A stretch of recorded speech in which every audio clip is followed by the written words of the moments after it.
ॐ विश्वानि देव सवितर्दुरितानि परासुव यद्भद्रं तन्न आसुव यद्भद्रं तन्न आसुव। महाभारत की इस अध्ययन कक्षा में आप सभी का स्वागत है। महानुभावों, यह 145वीं कक्षा है। युद्ध पर्व का जो अंतिम सेनापति है कौरव पक्ष की ओर से, वो है अश्वत्थामा। शल्य पर्व तक हम पिछली कक्षाओं में पढ़ चुके थे कि कौरव पक्ष से कौन कौन सेनापति हुए और उन्होंने क्या क्या किया। आज के कथानक पर हम शीघ्रता से विचार करेंगे, उन विषयों को शीघ्रता से समझने का प्रयास करेंगे। तो पूर्व का घटनाक्रम कुछ इस प्रकार से हुआ कि गदा युद्ध में भीम के द्वारा दुर्योधन की जंघा तोड़ दी जाती है और दुर्योधन मरणासन्न स्थिति में भूमि पर पड़ा हुआ है। कौरव सेना छिन्न भिन्न हो चुकी है। ये कहें छिन्न भिन्न क्या कि उसका तो समूल ही नाश हो चुका है कौरव सेना का। भागते भागते बचते बचाते तीन योद्धा, एक कृपाचार्य, दूसरे कृतवर्मा और तीसरे अश्वत्थामा, ये तीन महानुभाव बचे हैं और युधिष्ठिर को खोजते, दुर्योधन को खोजते हुए उसके समीप पहुंचते हैं। उसकी दयनीय अवस्था को देख करके बड़ा विलाप करते हैं। क्रमशः सभी विलाप करते हैं। अश्वत्थामा कहता है कि बताओ, एक समय का छत्रवर्ती राजा था और आज मरणासन्न स्थिति में भूमि पर पड़ा हुआ है। समय का बड़ा फेर है। ये हम सभी को समझने की बात है कि कोई व्यक्ति अधर्म के माध्यम से बढ़ता है, शत्रुओं का विनाश करता है, पर्याप्त सुख भोग का प्रयोग करता है और अभिमान को भी बढ़ाता है, और एक समय ऐसा आता है कि जो बहुत सारे लोगों से घिरा हुआ होता है, उसको अंत में कोई पानी देने वाला भी नहीं होता। अगर हम इतिहास उठा करके देखें तो राजा रावण की भी यही दुर्दशा थी, कंस की भी यही दुर्दशा थी, और अब देखो इस प्रसंग में कि दुर्योधन की भी यही दुर्दशा है कि अब वो पानी भी पीने में समर्थ नहीं है। उसके लिए भी उसे किसी की अपेक्षा है, और अपेक्षा भी किससे करे, क्योंकि उसको पानी देने वाला भी कोई नहीं है। दुर्योधन की ऐसी दुरावस्था को देख करके ये सब शोकमग्न होते हैं। दुर्योधन भी शोकमग्न होता है, लेकिन अभिमानी व्यक्ति है, उसका अभिमान नहीं जाता। वो कहता है कि आप शोक ना करें, मैंने अपने छात्र धर्म का पालन किया और मैं वीर गति को प्राप्त होऊंगा। मैं धर्मपूर्वक लड़ा और पांडवों ने मुझे अधर्म से मारा। वो इस प्रकार का आक्षेप करता है। तो जब ये आक्षेप चलते हैं, थोड़े कड़वे शब्दों का भी प्रयोग होता है, कुछ व्यंग्यात्मक शैली का भी प्रयोग होता है, कुछ कठोर वचनों का भी प्रयोग होता है, कुछ धिक्कार और भर्त्सना वाले शब्दों का भी प्रयोग होता है, जिससे अश्वत्थामा आहत हो जाता है। अश्वत्थामा आहत होता है तो वो एक हिम्मत भरता है कि मैं प्रतिशोध लूंगा। यानी जो कार्य कर्ण नहीं कर सके, शल्य नहीं कर सके, पितामह भीष्म नहीं कर सके, द्रोणाचार्य नहीं कर सके, अब उस कार्य को मैं करूंगा, मैं तुम्हारे प्रतिशोध का बदला लूंगा। तो दुर्योधन ने कहा ठीक है, आप हमारे अंतिम सेनापति। जल मंगाया गया और कृपाचार्य के द्वारा उसको सेनापति पद पर अभिषिक्त कर दिया। अब समस्या यह है कि सेनापति बन गया है, मात्र 3 ही लोग बचे हैं और पांडवों की सेना अभी पर्याप्त है। करें क्या? दुर्योधन से विदा लेकर के शोकमग्न होते हुए आगे जंगल की ओर चलते गए। जैसी रात्रि व्यतीत होने लगी, वो एक पेड़ के नीचे जाकर के विश्राम करने लगे। बरगद का पेड़ था। कृतवर्मा कृपाचार्य ये तो शांति से सो गए, लेकिन अश्वत्थामा को नींद नहीं आ रही थी, क्योंकि भावनाओं में आकर के, क्रोध आवेश में आकर के सेनापति तो बन गया, लड़े कैसे ये उसे समझ में नहीं आ रहा था। उसी समय एक संयोग हुआ कि जिस बरगद के पेड़ के नीचे वो विश्राम कर रहे थे, उस बरगद पर अनेकों कौओं का आवाज था और सब कौए शांति से सो रहे थे। इतने में कौए का जो द्वेषी था उल्लू, वो उल्लू रात्रि में आता है और एक एक करके झपटा मार करके सभी के सभी कौओं को मार देता है। किसी के पंख खींच लेता है, किसी का गला खींच लेता है और ऐसे करके वो भयंकर प्रहार करता है और सोते हुए सभी कौओं को मार देता है। ऐसा देख करके अश्वत्थामा की बुद्धि जागृत हो गई और उसने उल्लू को गुरु बना लिया। बोले जिस प्रकार से उल्लू ने कौओं पर धावा बोला, शत्रुओं पर धावा बोला, ऐसे ही मैं भी सोते हुए इन सब पर धावा बोलूंगा, पांडवों पर। दृढ़ निश्चय कर लिया।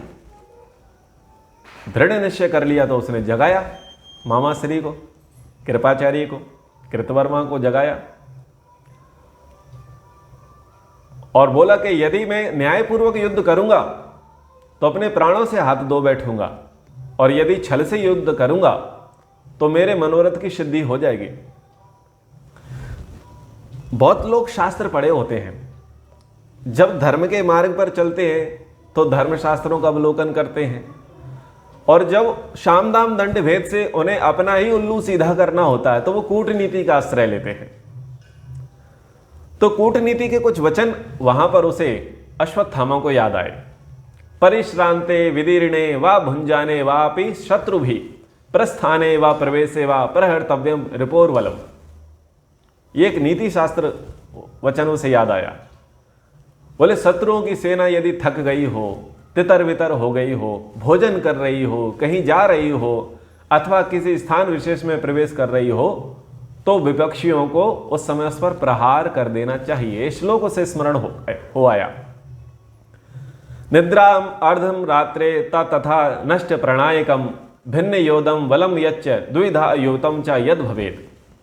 जो सेना अर्धरात्रि में निद्रा में सचेत पड़ी हो, जिसका सेनापति मारा गया हो, जिसकी योद्धाओं में फूट पड़ गई हो, जो दुविधा में पड़ी हो, ऐसी सेना पर प्रहार कर देना चाहिए, ऐसे शत्रुओं पर आक्रमण कर देना चाहिए। ऐसे कूटनीति के वचनों से स्मरण हो आए और इस प्रकार वो विचार करके छल का सहारा लेकर के पांडवों को मारने के लिए उद्यत हुआ। कृतवर्मा को उसने जगाया। कृतवर्मा जागे, उनकी बातों को ध्यान से सुना अश्वत्थामा की। अश्वत्थामा को समझाने का प्रयास किया कि अभी तुम शांत नहीं हो, तुम क्रोध से, द्वेष से, घृणा से भरे हुए हो, तुम उतावली बुद्धि के हो। हमने तुम्हारी बात सुन ली है, अब तुम कुछ बात हमारी भी सुनो। तो वो गर्म खून था अश्वत्थामा, इसलिए वो युद्ध की बात कर रहा था और कृतवर्मा कृपाचार्य ये नरम खून थे, यानी ये वृद्ध थे, समझदार थे और सैन्य की इनकी अभिलाषा थी, इसलिए अब ये समझदारी की बात कर रहे हैं। व्यक्ति एक ही समय पर एक ही परिस्थिति में दो लोग अलग अलग प्रकार से मत रखते हैं। कुछ लोग पक्ष में होंगे उस बात के, कुछ लोग उस बात के विपक्ष में होंगे। तो यहां पर कुछ नीति का उपदेश कृपाचार्य के द्वारा अश्वत्थामा को दिया जाता है। कहते हैं केवल देव या प्रारब्ध से अथवा अकेले पुरुषार्थ से भी कार्य की सिद्धि नहीं होती, दोनों के संयोग से ही सिद्धि की प्राप्ति होती है।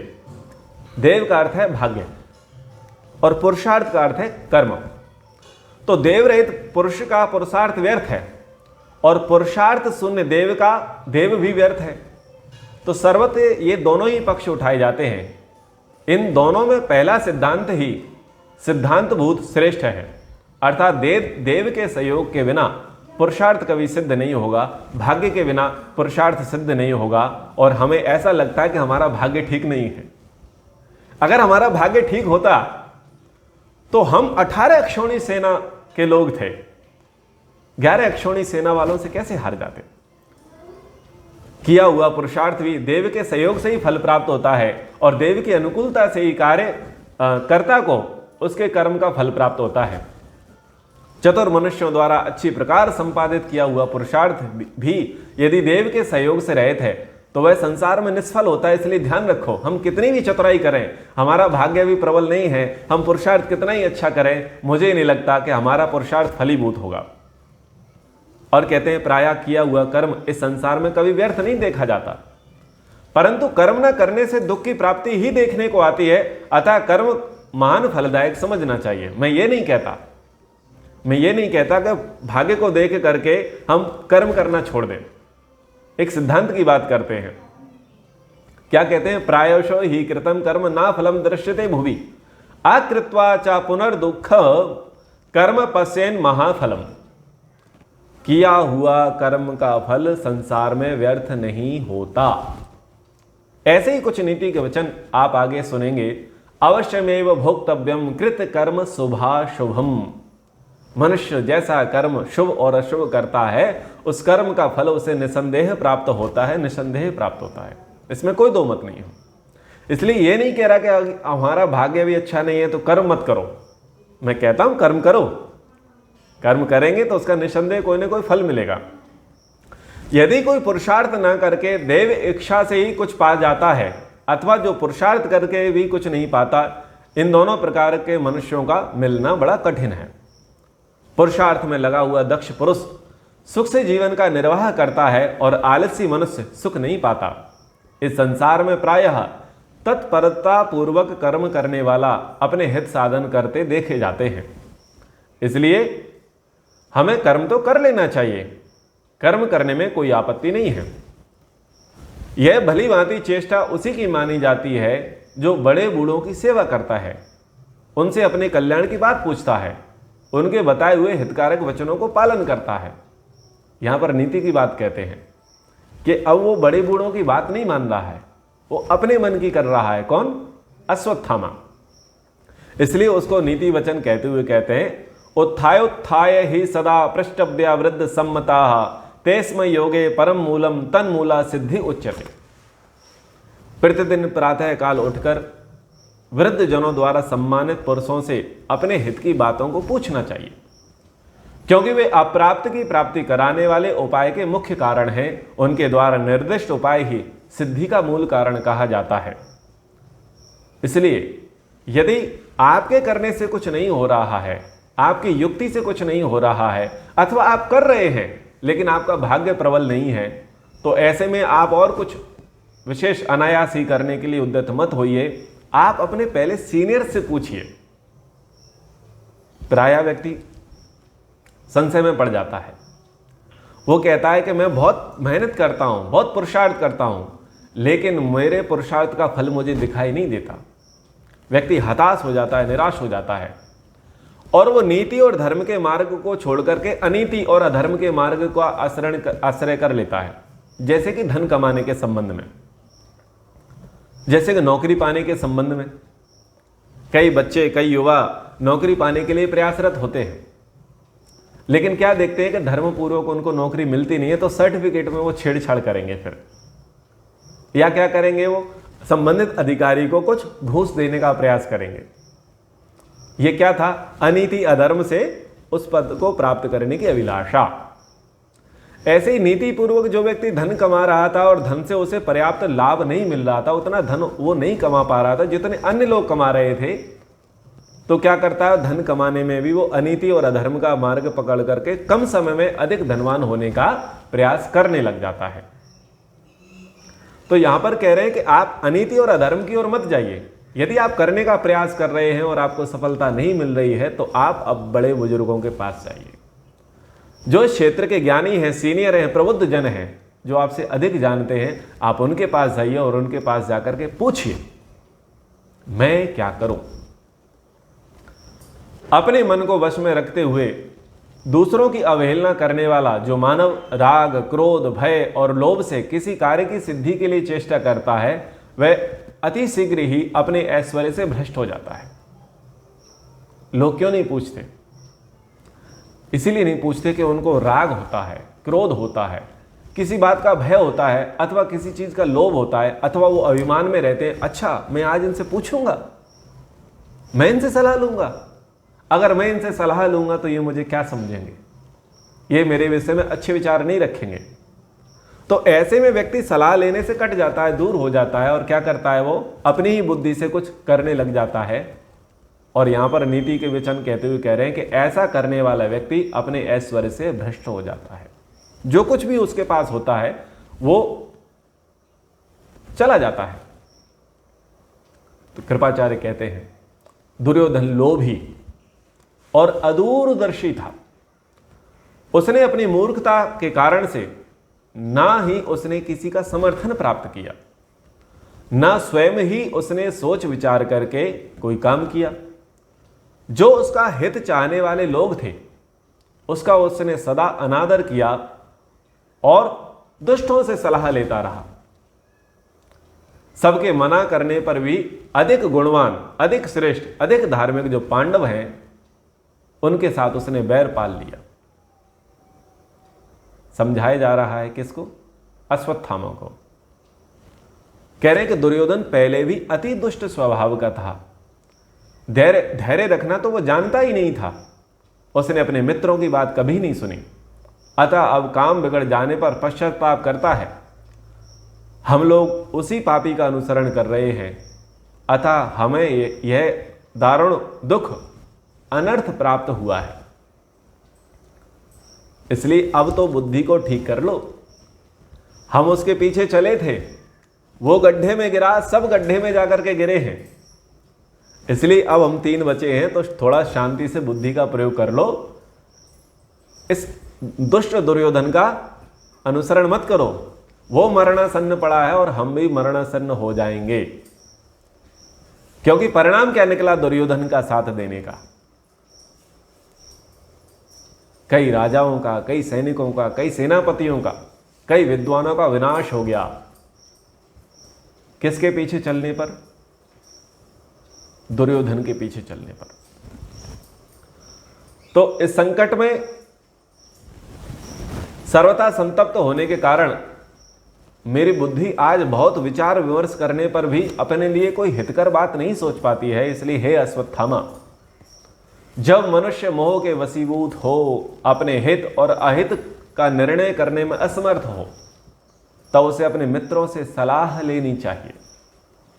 वहीं उसे बुद्धि और विनय की प्राप्ति हो सकती है। वहीं से उसे अपने हित का साधन ठीक ठीक दिखाई दे सकता है। इसलिए हम लोग धृतराष्ट्र के पास चलें, गांधारी के पास चलें, कुंती के पास चलें, हम लोग विदुर जी के पास चलें और हम वहां पर जाएं, उनसे पूछें। क्या पूछें?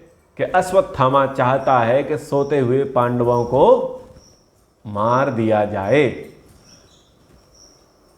अश्वत्थामा सेनापति हो गया है, बताइए आपकी सम्मति है क्या? आपकी सम्मति है क्या? तो इस प्रकार से वो कृतवर्मा जी किसको समझाने का प्रयास कर रहे हैं? अश्वत्थामा को। तो हम कल चलेंगे, धृतराष्ट्र से पूछेंगे, गांधारी से पूछेंगे, विदुर से पूछेंगे। अभी तुम सो जाओ, अभी तुम थके हुए हो, अभी तुम क्रोध में हो, अभी तुम्हारा चित्त स्थिर नहीं है, इसलिए शांति से सो जाओ। जब कोई व्यक्ति, छोटा व्यक्ति उद्विग्न हो, उद्वेलित हो, क्रोधित हो, अपना आपा खो बैठे, तो उसे ऐसे ही प्रेम पूर्वक वचनों से शांत करने का प्रयास करना चाहिए। जब व्यक्ति क्रोध में आग बबूला हो तो उसकी बात को तुरंत मान लेना चाहिए, लेकिन उसको टाल देना चाहिए। यहां पर कृतवर्मा ने उनकी बात को माना, लेकिन उन्होंने कहा ठीक है, कल चल के एक बार कन्फर्म और कर लेते हैं। इससे बड़ी स्थिति हम सबके जीवन में कभी नहीं आ सकती। आप और हम भी कभी क्रोधित होते हैं, बुद्धि विचार से शून्य हो जाते हैं और अपने धुन के धुनी हो जाते हैं। ऐसे में हमको भी किसी कृतवर्मा की अपेक्षा है कि वो हमें समझाए, हमें ढांढस बंधाए, हमको धीरज दे, और वो जो फ्लो आ रहा है वेग का, काम का, क्रोध का, लोभ का, उस वेग से, उस फ्लो से वो हमें दूर लेकर के जाए।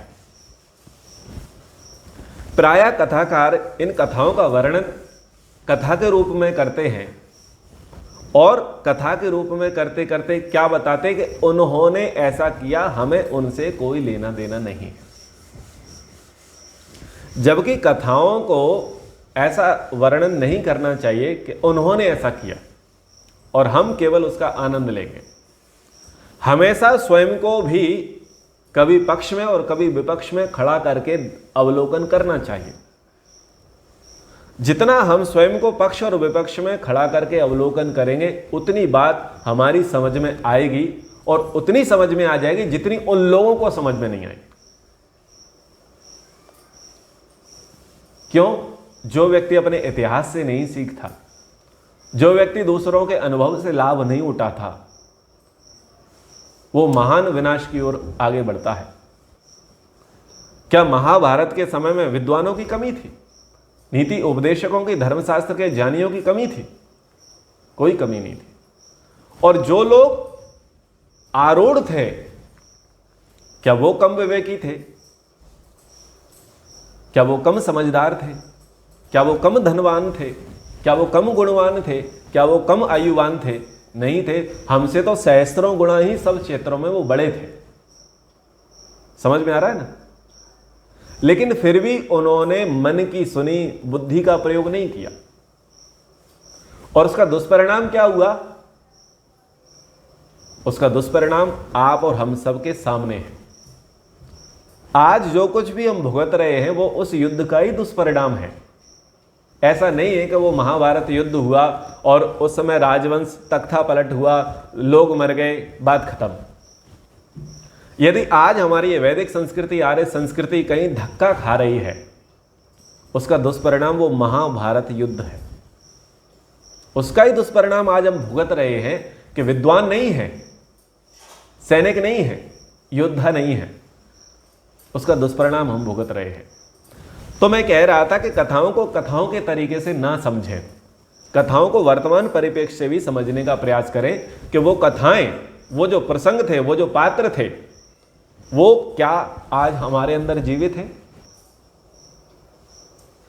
हम भी कभी दुर्योधन बनते हैं, हम भी कभी अश्वत्थामा बनते हैं, हम भी कभी कृष्ण, भीम, युधिष्ठिर, अर्जुन, हम भी कभी धृतराष्ट्र बन बैठते हैं। हमारे अंदर भी वो जीते हैं।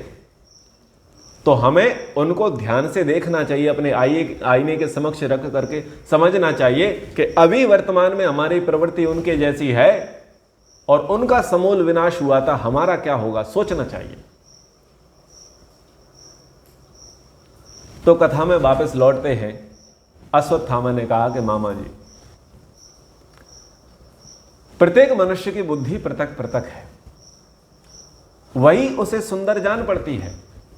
अपनी अपनी उसी बुद्धि से सब लोग अलग अलग प्रकार से संतुष्ट हो जाते हैं। सभी लोग अपने आप को बड़ा बुद्धिमान मानते हैं, सब अपनी ही बुद्धि को अधिक महत्व देते हैं, सब लोग अपनी ही बुद्धि की प्रशंसा करते हैं। सबकी दृष्टि में अपनी ही बुद्धि धन्यवाद पाने की योग्य है, ऊंचे पद पर प्रतिष्ठित उसे जान पड़ती है। सब लोग दूसरों की बुद्धि की निंदा करते हैं और अपनी बुद्धि की निरंतर प्रशंसा करते हैं। पूज्य स्वामी जी एक बार कह रहे थे कि दुनिया में 1.5 अकल, एक मेरे पास और आधी में सारी दुनिया। यह देहाती वर्तमान शब्द मैंने प्रयोग किया, दुनिया में 1.5 अकल। और इस 1.5 अकल की बात यहां पर कौन कर रहा है? अश्वत्थामा कह रहा है सबको अपनी ही बुद्धि अच्छी लगती है। एक मोटा सा उदाहरण देता हूं। आप किसी रोगी को मिलने जाएं हॉस्पिटल में और उससे आप पूछते हैं आपको क्या हुआ, तो वो बताता है कि मुझे ये हुआ। तो आप तुरंत उसे सलाह देने लग जाते हैं, आपको ये दवाई लेनी चाहिए, आपको वो दवाई लेनी चाहिए, आपको ऐसा करना चाहिए, आपको वैसा करना चाहिए। क्या अर्थ हुआ? क्या मानता है वो वर्तमान में? उस अपनी बुद्धि को सर्वश्रेष्ठ मानता है, बहुत प्रतिष्ठित मानता है, अपनी बुद्धि की वो प्रशंसा कर रहा है और दूसरे की बुद्धि की वो क्या कर रहा है? निंदा कर रहा है। अब वो मरीज ये कहे कि भाई यदि आप इतने ही, आप तो हो, आप इतने ही विद्वान हो, तो मैं इस डॉक्टर के पास क्यों आता, मैं तुम्हारे पास क्यों ना आ जाता।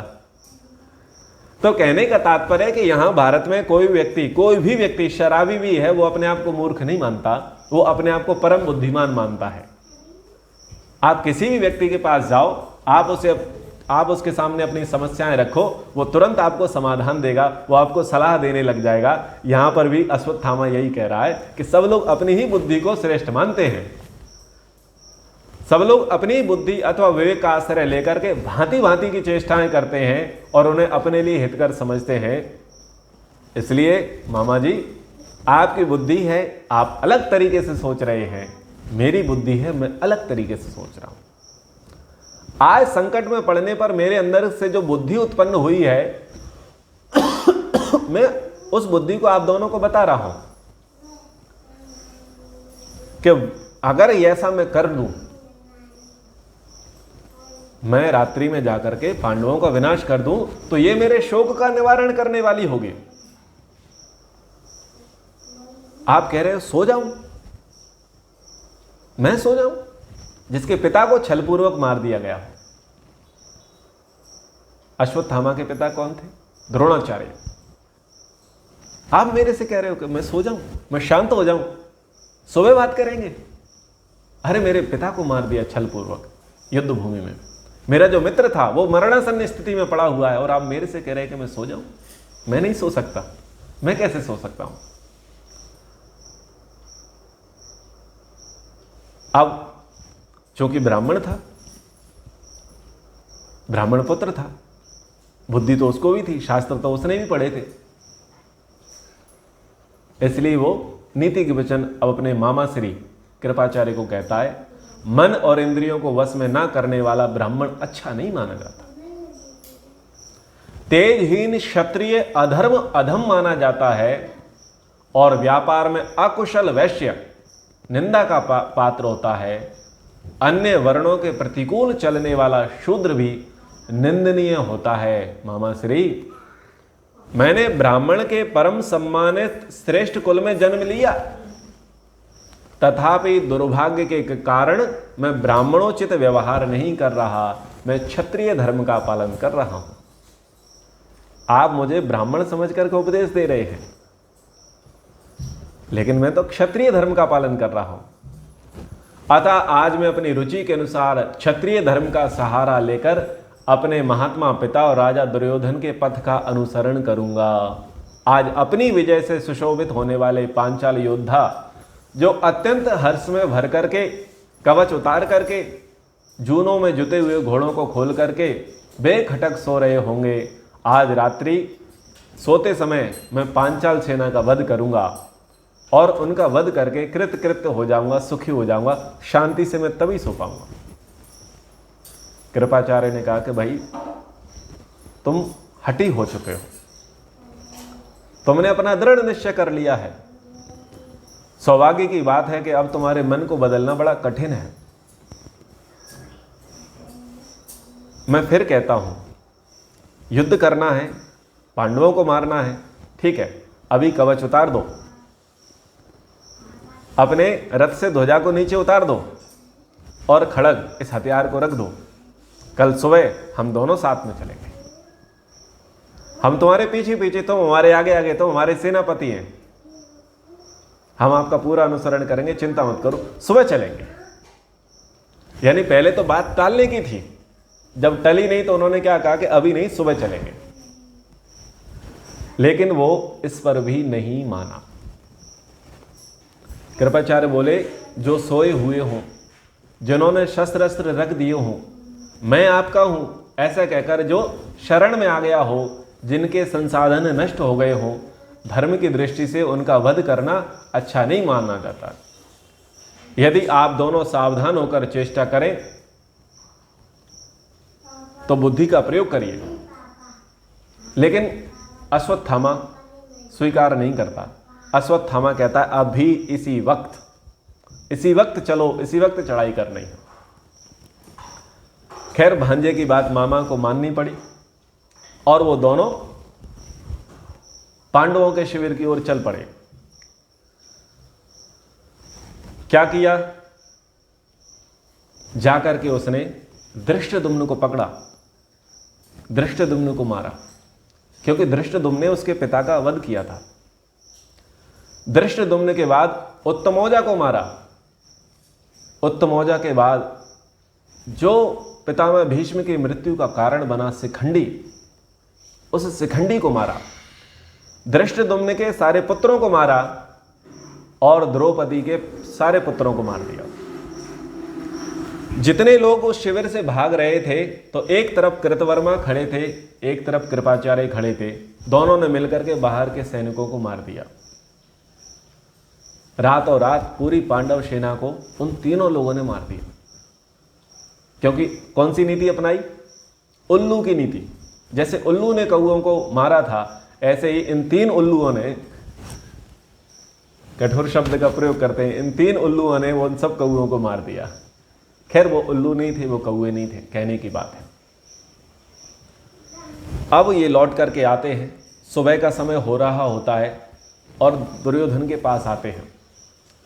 दुर्योधन के पास आकर के कहते हैं कि महाराज यदि आप जीवित हो तो आपके कानों को जो सुनने में प्रिय लगेगी उस वाणी को सुनो। क्योंकि उन्हें विश्वास नहीं था कि ये लौटेंगे तब तक दुर्योधन जीवित रहेगा या नहीं रहेगा। दुर्योधन अचेत पड़ा हुआ था। दुर्योधन के कानों में जाकर के अश्वत्थामा ने कहा, पांडव पक्ष के केवल 7 लोग और कौरव पक्ष के केवल 3 लोग ही जीवित हैं। द्रौपदी और धृष्टद्युम्न के सब पुत्र मारे जा चुके हैं। अश्वत्थामा कह रहा है धृष्टद्युम्न मारा जा चुका है, उत्तमौजा मारा जा चुका है, शिखंडी मारा जा चुका है। ये सुन करके उसे बड़ा अच्छा लगा दुर्योधन को, और फिर उसने वहां पर अपने प्राण त्याग दिए। ये खबर लगती है युधिष्ठिर आदि को, तो उन्हें बड़ा दुख होता है। भीम को भड़का दिया जाता है द्रौपदी के द्वारा कि इस नीच अश्वत्थामा ने सोते हुए मेरे पुत्रों को मारा है, मुझे इसका सिर लेकर के आओ। भीम चला जाता है दौड़ा दौड़ा अश्वत्थामा के पीछे। भीम चले जाते हैं तो कृष्ण जी आकर के कहते हैं कि भाई एक बात बताओ, भैया युधिष्ठिर, आप सब भाइयों में आपको भीम बड़े प्रिय थे और आपने भीम को अकेला ही अश्वत्थामा का वध करने के लिए भेज दिया। क्या तुम्हें पता नहीं है अश्वत्थामा अभी तांडव कर रहा है, बहुत बलशाली है, बहुत वेग में है, बहुत क्रोध में है, बहुत आवेश में है। भीमसेन का जिंदा बचना संभव नहीं है आज, इसलिए भीमसेन की रक्षा के लिए जाओ। उन्होंने कहा कि भीम तो संभाल लेगा, अश्वत्थामा को भीम संभाल लेगा। बोले कि सुनो, आप अश्वत्थामा की बात सुनो। अश्वत्थामा है क्या? तो अश्वत्थामा के विषय में एक रोचक प्रसंग वो सुनाते हैं। प्रसंग है ब्रह्मास्त्र का। संपूर्ण धनुर्धरों के शिरोमणि द्रोणाचार्य ने प्रसन्न होकर वह ब्रह्मास्त्र अर्जुन को दिया था। उनका इकलौता पुत्र अश्वत्थामा इसे सहन नहीं कर पाया, अतः उसने भी उस ब्रह्मास्त्र को प्राप्त करने की प्रार्थना पिता से की थी। तब आचार्य ने अनमनेपन से अपने पुत्र को वो अस्त्र का उपदेश कर दिया।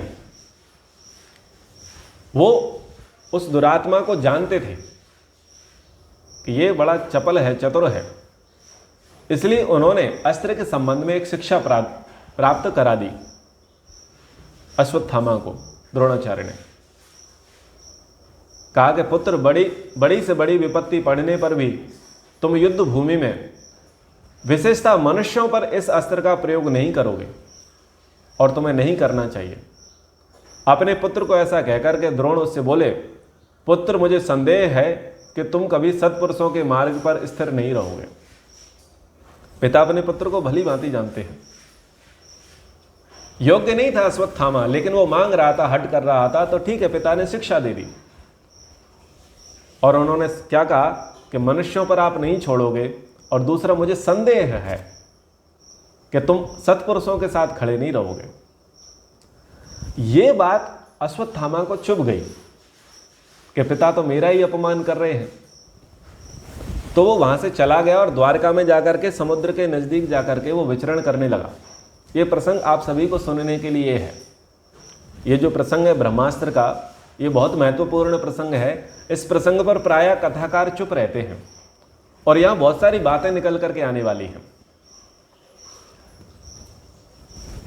तो वो जो समुद्र के तट पर विचरण कर रहा था, इधर से वो मॉर्निंग वॉक कर रहा था, उधर से श्री कृष्ण मॉर्निंग वॉक कर रहे थे। दोनों आमने सामने आते हैं और हंसते हुए दुर्योधन और अश्वत्थामा क्या बोलता है,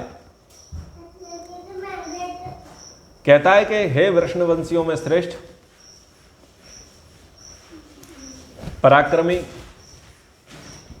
भरतवंश के आचार्य मेरे पिता ने कठोर तप करके महर्षि अगस्त्य से जो ब्रह्मास्त्र प्राप्त किया था, वह देवों गंधर्वों द्वारा सम्मानित अस्त्र इस समय पिता के समान मेरे पास भी है।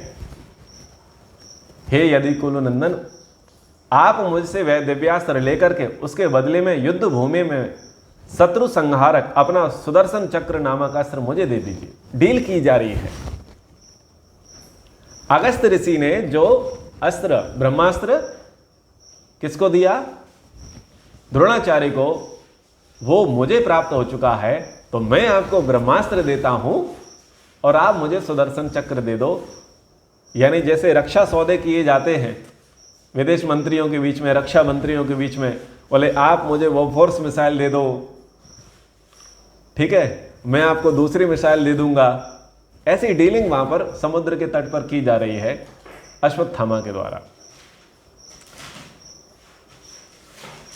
तो बोले कि मैं आपसे हाथ जोड़ करके आग्रह करता हूं, याचना करता हूं, ये आप मुझे दे दीजिए, मैं आपको दे देता हूं, आप मुझे दे दीजिए, डील कर लेते हैं।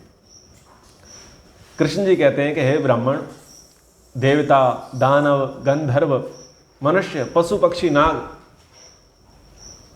ये सब मिलकर के भी मेरे पराक्रम के 100वें अंश की समानता नहीं करते। 100वें अंश की भी समानता नहीं करते। तुम ब्रह्मास्त्र मुझसे चाहते हो, ठीक है। उन्होंने कहा कि चलो क्या क्या लोगे, तो वो प्रसंग में यहां देख करके बताता हूं।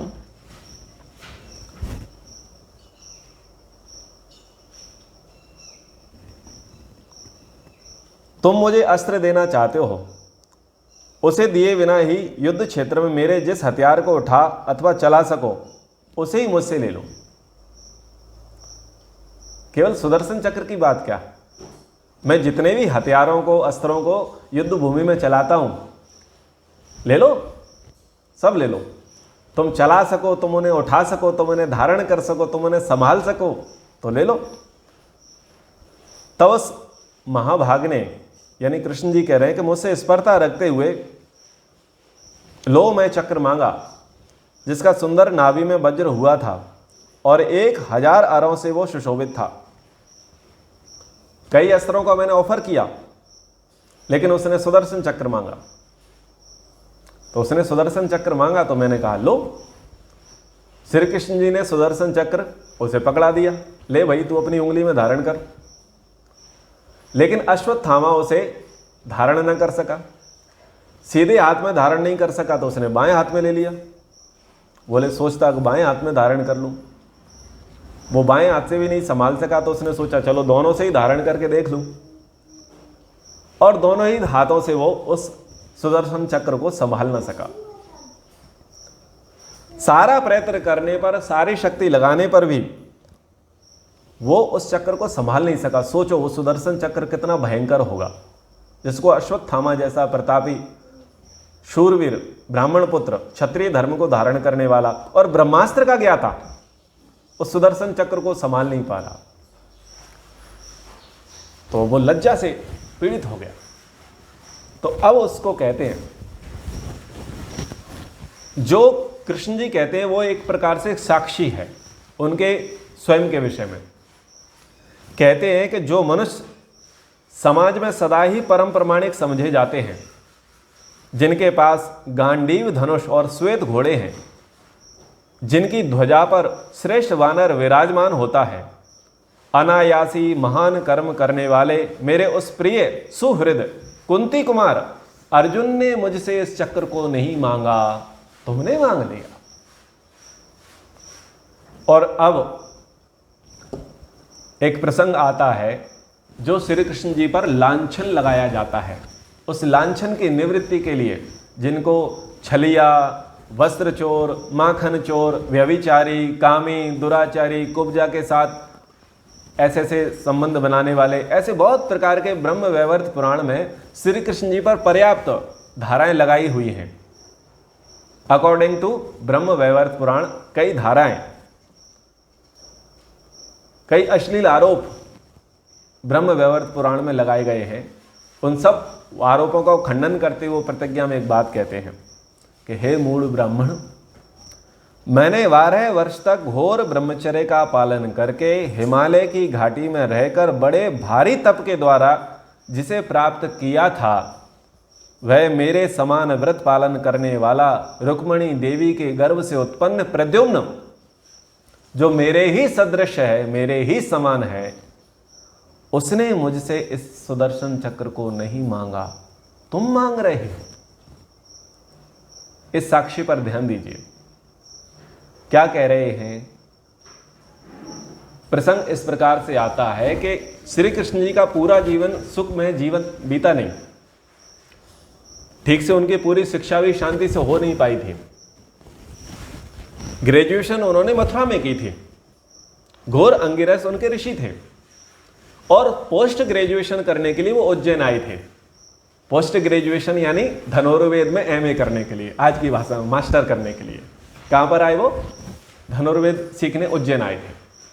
उसके बाद उनका सारा का सारा जीवन, कहीं पर भी आप ये बता दो कि श्री कृष्ण जी सुख में हैं, कभी इस देश में हैं, कभी उस देश में हैं, कभी इस जनपद में हैं, कभी उस जनपद में हैं, इसकी समस्याओं को सुन रहे हैं, उसकी समस्याओं को सुन रहे हैं, कुल घाती राष्ट्रघातियों को मार रहे हैं, और युद्ध में उनका पूरा जीवन चला गया। तो रुक्मणी देवी ने कहा कि ये बताओ, आप दुनिया की तो लगे हो व्यवस्था करने के लिए, कुछ अपनी गृहस्थी के विषय में आगे सोचा है क्या? विवाह को पर्याप्त समय हो चुका है भाई, हम दो ही रहेंगे क्या? कुछ संतानोत्पत्ति का कार्य करना है या नहीं करना है? तो बोले ठीक है, अब सब कामों को विराम, सब यात्राओं को विराम, और अपनी पत्नी को लेकर के वो हिमालय जाते हैं। 12 वर्ष तक वहां ब्रह्मचर्य का पालन करके रहते हैं। दोनों पत्नी पति वहां पर तपस्या करते हैं, और तपस्या करने के बाद गर्भाधान संस्कार होता है। तत्पश्चात उन्हें प्रद्युम्न की प्राप्ति होती है, जो गुण कर्म स्वभाव में श्री कृष्ण जी के ही समान है। जो अपनी पत्नी के साथ 12 वर्ष तक ब्रह्मचर्य का पालन करके तपस्या करे, क्या वो ऐसी ऐसी उपमाओं के योग्य है जैसी उपमाएं कथाकार उन्हें दे देते हैं? ये वैष्णव मत के लोग जिस प्रकार से श्री कृष्ण जी पर आरोप प्रत्यारोप लगाते हैं, लांछन लगाते हैं, क्या वो योग्य है? ये कथाकार इस बात को क्यों भूल जाते हैं कि शिशुपाल के जो आरोप थे वो ठीक ही थे, बस उसकी शैली गलत थी। जैसे कि एक सांड था, केसी जिसका नाम था, उस बैल को श्री कृष्ण जी ने मारा, लेकिन उसका प्रस्तुतिकरण क्या था? गौ हत्यारा। समझ में आ रहा है? सभा पर्व में जब अर्घ का प्रसंग आता है तो चीजों को इस प्रकार से वो परिवर्तित करके देता है। कौन? शिशुपाल। केसी बैल को मारा, और क्या कहा जा रहा है? गौ हत्यारा। यानी शिशुपाल के जो आक्षेप थे, उन आक्षेपों में सच्चाई तो थी, लेकिन उसका प्रेजेंटेशन गलत था। अब यहां इन कथाकारों की तो बातों में भी सच्चाई नहीं है, और प्रेजेंटेशन सर्वथा गलत है। तो श्री कृष्ण जी ने सबके सामने शिशुपाल को मार दिया। अगर ये अवतारवाद में लोग विश्वास करते हैं, कृष्ण जी को इतना ही मानते हैं। मैं पहले भी इस प्रसंग में कहा था, जब ये शिशुपाल वध का प्रसंग चला था, आज भी कहता हूं कि मान लीजिए यदि श्री कृष्ण जी का जन्म हो जाए, मान लीजिए उनका अवतार हो जाए, तो सबसे पहले सुदर्शन चक्र किस पर चलेगा? मैं समझता हूं सबसे पहले कथाकारों की गर्दन कटेगी, क्योंकि वो ही अपने मनमाने ढंग से सबसे ज्यादा आरोप प्रत्यारोप कृष्ण जी पर लगाते हैं। सबसे पहले उन्हीं का गला कटेगा, उन्हीं का गला नपेगा, इसमें कोई संदेह नहीं है। खैर, तो उन्होंने कहा कि भाई ये ऐसा मूर्ख, इतना चपल व्यक्ति है अश्वत्थामा, इसे कमजोर मत समझो। ये मुझसे मेरे ही पास आकर के मेरे ही सुदर्शन चक्र को मांग रहा था, मुझसे ही शस्त्रों की डील कर रहा था, कह रहा था लो मेरे से ब्रह्मास्त्र ले लो और आप मुझे सुदर्शन चक्र दे दो। तो इसलिए इसको कमजोर मत समझो, इसे पकड़ो। तो श्री कृष्ण जी की बात सुन करके ये अर्जुन, युधिष्ठिर और श्री कृष्ण, ये तीनों भीमसेन की सहायता के लिए चल पड़ते हैं। भीम बड़ा क्रूर है, बड़ा बलशाली है, तो अश्वत्थामा भयभीत हो गया। भयभीत होकर के उसने ब्रह्मास्त्र छोड़ दिया भीमसेन को मारने के लिए। अर्जुन ने उसके निवारण के लिए ब्रह्मास्त्र छोड़ दिया। जब ब्रह्मास्त्र छोड़ा तो उसके जो रेडिएशन था, उसका जो प्रभाव था, उसको सुनकर के नारद और महर्षि वेदव्यास वहां प्रकट हुए और आकर के दोनों के कान पकड़ लिए। बोले क्यों, तुमने ये ब्रह्मास्त्र क्यों चलाया? दोनों को डांट लगाई, अश्वत्थामा को डांट लगाई और अर्जुन को डांट लगाई। तुमने ब्रह्मास्त्र क्यों चलाया आखिर? अर्जुन ने क्षमा प्रार्थना की कि मैंने तो ब्रह्मास्त्र के निवारण के लिए ब्रह्मास्त्र चलाया, उसको शांत करने के लिए। बोले ब्रह्मास्त्र चलाना कदापि योग्य नहीं है, यह ठीक नहीं है, आपको ब्रह्मास्त्र को लौटाना चाहिए। तो अर्जुन वहां पर ब्रह्मास्त्र को लौटा देता। यह बहुत बड़ी घटना उस महाभारत के अंतर्गत हुई। यानी जो शक्ति, जो परमाणु बम या जो भी हम कहें, वो उसने छोड़ा था, उसको डिफ्यूज कर देता है, निष्क्रिय कर देता है। लेकिन बात आती है अश्वत्थामा की, उसे कहा जाता है कि तू कर। तो वहां ब्रह्मास्त्र के विषय में कहा गया है कि ब्रह्मास्त्र ब्रह्म तेज से उत्पन्न है। जिस ब्राह्मण के अंदर ब्रह्म तेज होता है, सत्य का तेज होता है, धर्म का तेज होता है, जिसकी वर्षों की तपस्या होती है, वो ब्रह्मास्त्र को धारण कर पाता है, क्रिएट कर पाता है, बना पाता है। और ऐसे ही उसके अनुगामी शिष्य को वो ब्रह्मास्त्र की टेक्नोलॉजी देता है। और वो शिष्य जब कोई योग्य ब्राह्मण मिलता है, ब्रह्म तेज का धारण करने वाला ब्रह्मचारी व्यक्ति मिलता है, उस टेक्नोलॉजी को आगे फॉरवर्ड करता है। लेकिन बात यह है कि अर्जुन गृहस्थी है, अश्वत्थामा भी गृहस्थी है, लेकिन अश्वत्थामा ब्राह्मण है कुल से और अर्जुन कुल से क्षत्रिय है। लेकिन घटनाक्रम क्या हुआ कि जब 12 वर्ष का वनवास हुआ तो उस समय कठोर ब्रह्मचर्य का पालन अर्जुन ने किया था और ब्राह्मणों की सेवा की, ब्रह्मतेज को धारण किया। इसलिए उसके अंदर इतना सामर्थ्य आ गया था कि वो ब्रह्मास्त्र का संधान भी कर सकता था और उसको शांत भी कर सकता था। लेकिन अश्वत्थामा ऐसा करने में समर्थ नहीं हुआ, उसके अंदर इतना सामर्थ्य नहीं था। उसने हार मान ली कि मैं इस ब्रह्मास्त्र को शांत नहीं कर सकता, मेरे अंदर ब्रह्म तेज नहीं है, ब्रह्मचर्य का बल मेरे अंदर नहीं है, इसलिए मैं इसे शांत नहीं कर सकता। यह भी उसकी एक बहुत बड़ी हार वहां पर हुई अर्जुन के समक्ष। तो मुनियों ने कहा कि इसकी शांति के लिए प्रयास करो। अब ये ब्रह्मास्त्र जो चलता है वो मन से चलता है, मंत्र से चलता है।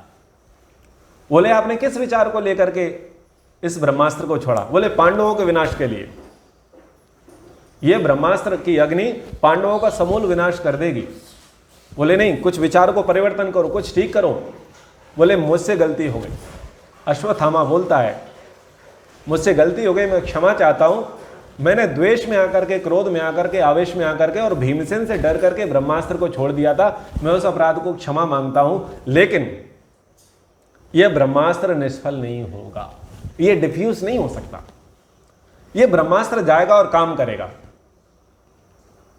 बोले फिर विचार को थोड़ा संकुचित कर लो, अपने दायरे को थोड़ा संकुचित कर लो और कुछ अच्छा सोचो। तो अश्वत्थामा क्या अच्छा सोचता है?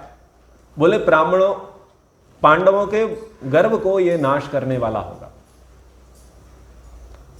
पांडवों के गर्व को यह नाश करने वाला होगा। उस समय उत्तरा गर्भवती थी उत्तरा अभिमन्यु की पत्नी थी, वो गर्भवती थी। उसने कहा कि मैं उत्तरा के गर्भ पर इस ब्रह्मास्त्र को छोड़ूंगा और गर्भस्थ शिशु का इससे विनाश हो जाएगा, मेरी प्रतिज्ञा पूरी हो जाएगी। जब ये बात कही जाती है तो कृष्ण जी कहते हैं, बोले पहले की एक बात मुझे याद है अश्वत्थामा, राजा विराट के यहां जब एक कन्या हुई, जब गांडीवधारी अर्जुन इसकी दीक्षा दे रहे थे, इसको गंधर्व वेद की शिक्षा दे रहे थे उत्तरा को, उस समय एक ब्रह्मतेजधारी एक ब्राह्मण आए थे। उन्होंने कहा कि उत्तरा ऐसे पुत्र को जन्म देगी जब कौरवों का विनाश हो रहा होगा। एक भविष्यवाणी, एक आशीर्वचन किसने दिया? एक ब्राह्मण ने दिया, ब्रह्मतेजधारी ब्राह्मण ने दिया। बोले अश्वत्थामा उस ब्राह्मण का वचन सत्य हो जाएगा आज। अश्वत्थामा तिल मिला गया। उसने कहा कि मैं ब्रह्मास्त्र से तो इस गर्भ का नाश करूंगा, और श्री कृष्ण जी कह रहे हैं कि ये कौरवों का विनाश हो जाएगा और उत्तरा के गर्भ से जो बच्चा पैदा होगा वो जीवित रहेगा। और उस ब्राह्मण ने ही विराट नगर में इस बच्चे का नामकरण कर दिया था परीक्षित। उसने कहा कि जब परीक्षित हो जाएगा, यानी समूल विनाश कौरवों का हो जाएगा, तब उत्तरा के गर्भ से परीक्षित पैदा होगा। इसलिए कृष्ण जी ने कहा कि मुझे अब कोई संदेह नहीं है कि तू उत्तरा के गर्भ पर ब्रह्मास्त्र को छोड़ रहा है और बेटा पैदा होगा, जीवित पैदा होगा, चिंता नहीं करना मुझे, क्योंकि ब्राह्मण का इसमें ब्रह्म तेज मिला हुआ है। तो अश्वत्थामा बोलता है तो क्या ये जो ब्रह्मास्त्र है ये निष्फल हो जाएगा?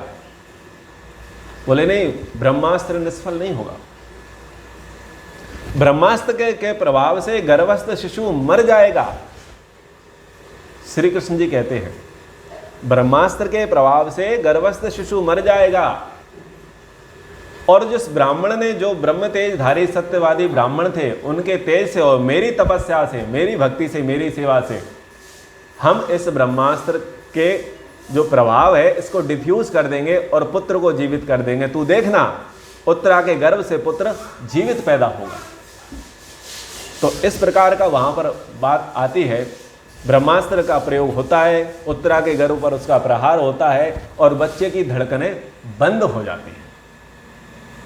बच्चे की धड़कनें बंद हो जाती हैं। फिर श्री कृष्ण जी अपनी क्रियाओं का प्रयोग करते हैं, अपनी शक्ति का, अपने बल का, अपनी तपस्या का, अपने सामर्थ्य का प्रयोग करते हैं और जीवित बच्चे का जन्म होता है। और कहते हैं कि वो बच्चा कृपाचार्य से ही शिक्षा प्राप्त करेगा, दीर्घजीवी होगा और वेदाध्ययन करने वाला होगा, दीर्घजीवी होगा, चिंता मत करो। तो इस प्रकार से वो वहां प्रसंग पूरा घटता है। अब बात आती है किसकी? अश्वत्थामा को पकड़ लिया गया, उसे मारने की। तो वहां पर नीति युक्त बातें कहते हैं कि देखो इनके पिता युद्ध में छल से मार दिए गए हैं और ये ब्राह्मण पुत्र है, इनके पिता का हमारे पर पूरा उपकार है और शुरू से ही युद्ध के समय से ही हमने इनके प्रति उपेक्षा का भाव रखा है, यानी इनको मारने का भाव नहीं रखा है। इसलिए इस अश्वत्थामा को हम नहीं मारेंगे। इस अश्वत्थामा का जो ऐश्वर्य है उस ऐश्वर्य को हम ले लेते हैं और जो मणि है, मणि अश्वत्थामा समर्पित कर देता है पांडवों को और फिर वो जीवित उसको छोड़ दिया जाता है। तो ये पूरी कहानी अश्वत्थामा की है। आज की पूरी कक्षा अश्वत्थामा को लेकर के हुई है। अब एक किंवदंती है, दंत कथाएं हैं कि अश्वत्थामा जीवित है। तो ये सब मिथक है, सब भ्रांतियां हैं। वहां इतिहासकार ने उसके विषय में कुछ लिखा नहीं, उन्होंने कहा कि उसको जीवित छोड़ दिया। तो बाद के लोगों ने मान लिया कि अश्वत्थामा जीवित ही है।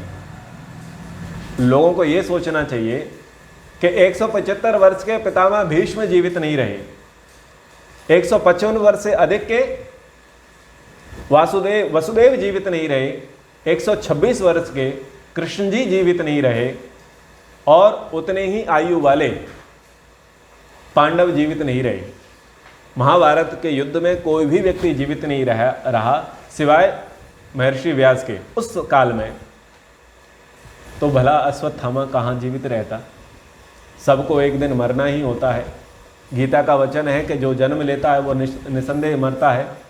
तो सभी ने जन्म लिया, सभी मृत्यु को प्राप्त हुए हैं।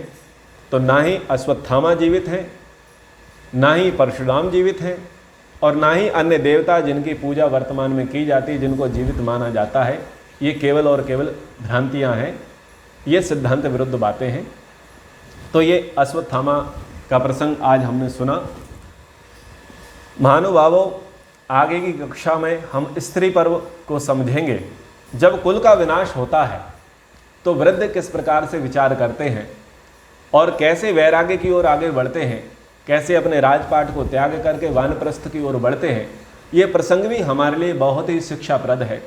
इसको हम जानेंगे, समझेंगे। चूँकि समय की लिमिटेशन है और ये प्रसंग बहुत बड़ा था, मैंने फिर भी बहुत सारे प्रसंगों को काट करके इस सौप्तिक पर्व को ये 50 मिनट की कक्षा में इसको पिरो दिया, समाहित कर दिया। तो आप ध्यानपूर्वक इसे सुनिएगा, आगे की कक्षाएं इतनी बड़ी नहीं हुआ करेंगी, ठीक है। तो कक्षा को हम यहाँ पर विराम करते हैं। एक बार ओम का उच्चारण। ओम। सर्वेभ्यो नमः।